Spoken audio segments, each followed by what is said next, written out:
Good afternoon, everyone. First, I'd like to congratulate my alma mater, Jones High School, and the football team for being the 6A regional champs and playing a hard-fought game against Pensacola Pine Forest. I know Commissioner Hill had the opportunity to travel with them.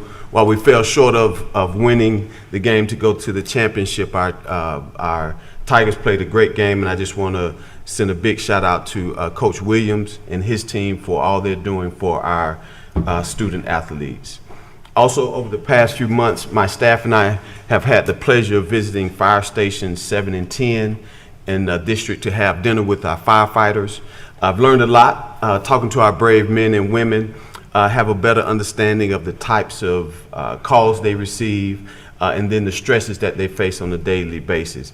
Just want to say thank you to Jennifer DeSantis from the fire department for helping set these dinners up, and also to Chief Buckley for coming to break bread with us on many of those visits. Also, for the month of November, I named Gustavo Bakery as the District 6 Business of the Month. Gustavo's is a Brazilian-owned business in the district, and they have some of the best fresh squeezed orange juice you will ever taste. Tastes just like the ones my mom used to squeeze for me out of our backyard. So please go and visit them and support them. And thank you to owner Felipe for having us and for calling District 6 his home. Also, I had a chance to participate in my first Veterans Day parade, and I had a blast, and it was great to see how our city comes together and honor our veterans alongside my colleagues here at the city. Thank you to the city staff for doing such a great job. Also, November 16th, I hosted the Washington Shores Vision Plan update at the Smith Center. We had a full house. Thank you to the staff that participated. Elizabeth Thank and her team, individuals from economic development, transportation, public works, and parks and recreations. I look forward to us continuing the discussion about what Washington Shores and District 6 looks like in the future. This year, I experienced my first Florida Classic as a city commissioner. It was a great weekend, capped off by Florida A&M, my alma mater, winning and breaking the BCU's 9-year winning streak. So the Florida Classic trophy is going back to Tallahassee, where it belongs. So while we had fun, I was also able to award $2,000 scholarships to students attending, one student attending FAMU and the other one Bethune-Cookman. Both were in the band, but one of the great things is that Florida's Citrus Sports matched it. So each one of those individuals will get $2,000 scholarships to help them further their education. And these funds came from my first annual Children's Celebrity Golf Tournament. So thank you to our sponsors for that. For Thanksgiving, we partnered with Orlando Magic to give away over 500 turkeys and all the dress and all the fixings. Thank you to Mr. Joe Caesar from the Smith Center for always hosting us and being a good partner. But also thank you to Orlando Magic and the police department for coming out and helping us to make this reality.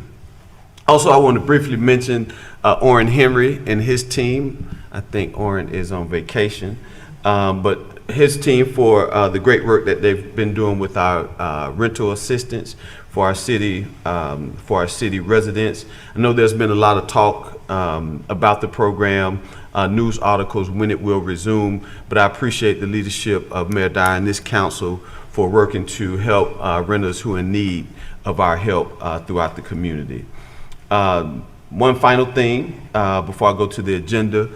Congratulations to Heather Numa out of my office. She's our graphics and community liaison for graduating from UCF. She walks across the stage on December 17th, and we're extremely proud of her and excited for what she will be contributing to our community in the future.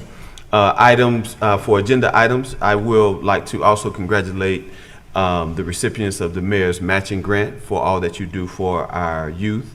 Also would like to, on A3, acknowledge and support the reappointment of Pastor Larry Mills to the OUC board.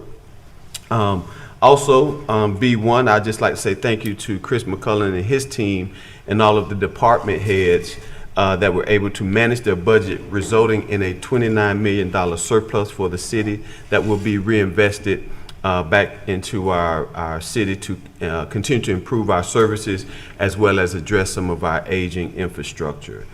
So kudos to all of the department heads and to Chris and your team. Also, for B16, the Community Development Block Grant Mitigation Grant Award, where the city will receive about $2.8 million, and Mayor mentioned this for the Resilience Hubs. We're excited to see this come online. Also, FPR was awarded $40,000 from the National Recreations and Parks Association on D2 for $40,000 that will put adjustable basketball goals at the James R. Smith Center. This will allow for younger children and people with mobility issues the opportunity to participate. The funding will also allow the expansion of basketball programming. Also under the CRA on number 5, I will be voting against that, and I don't need to rehash what my colleague, Commissioner Hill, mentioned. She explained it eloquently, but I will be voting no on that item as well. And that concludes my statements, Mayor. Thank you, Commissioner. We'll move to Commissioner Gray.